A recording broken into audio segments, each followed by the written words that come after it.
Greetings from South Korea. I am Arirang News AI anchor. Here is the news making headlines today. The death toll from Wednesday's twin earthquakes in Venezuela has climbed to at least 235, with at least 4,300 people injured. The coastal state of La Guaira suffered the heaviest damage, where dozens of high-rise buildings were reduced to rubble.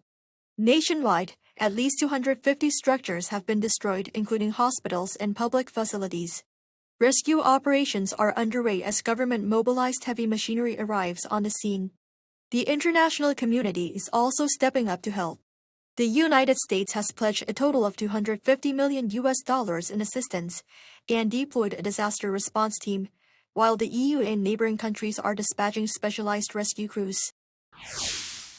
Over in the Middle East, the United Nations International Maritime Organization has suspended plans to evacuate more than 11,000 sailors stranded in the Strait of Hormuz after a cargo ship was attacked, raising new concerns about security in one of the world's busiest shipping lanes. IMO Secretary General Arsenio Dominguez said several vessels had already been evacuated, but the operation has now been put on hold until authorities can ensure adequate safety guarantees for crews and commercial ships. The latest incident occurred on Thursday, when the UK Maritime Trade Operations Agency reported that a cargo ship was struck by an unknown projectile about 7.5 nautical miles southeast of Oman's port of Dahit. The U.S. official confirmed the attack and told CBC News that Iran's Islamic Revolutionary Guard Corps was behind it. No injuries were reported. The Korean government has laid out a comprehensive plan to keep consumer inflation below 3% in the second half of this year. During an emergency economic meeting on Friday, the government announced it will freeze major public utility rates, including electricity and gas, for the rest of the year. The government will also lower the price ceiling for petroleum products. The details of this will be announced at 7 p.m. today. To help shield consumers from the impact of inflation, it will also spend 1 trillion won, or around $646 million to fund discount events for groceries, including agricultural and marine products.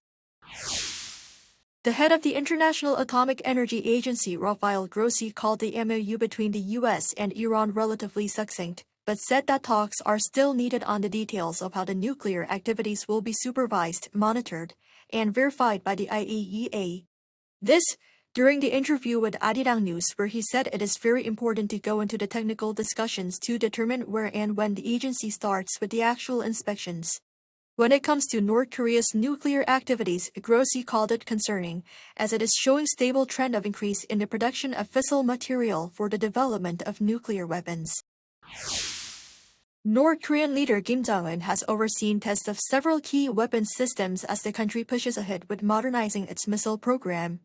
According to North Korea's Central News Agency on Friday, Thursday's tests included an upgraded 240mm multiple rocket launcher, tactical ballistic missiles, and a 155mm self-propelled howitzer. The new rocket launcher is reportedly equipped with an autonomous precision guidance system and has an extended range of up to 90 kilometers.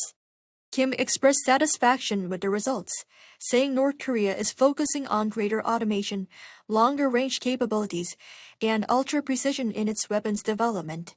He added that the upgrades are aimed at strengthening defenses along the country's southern border with South Korea. That is all from me today. Thank you for watching.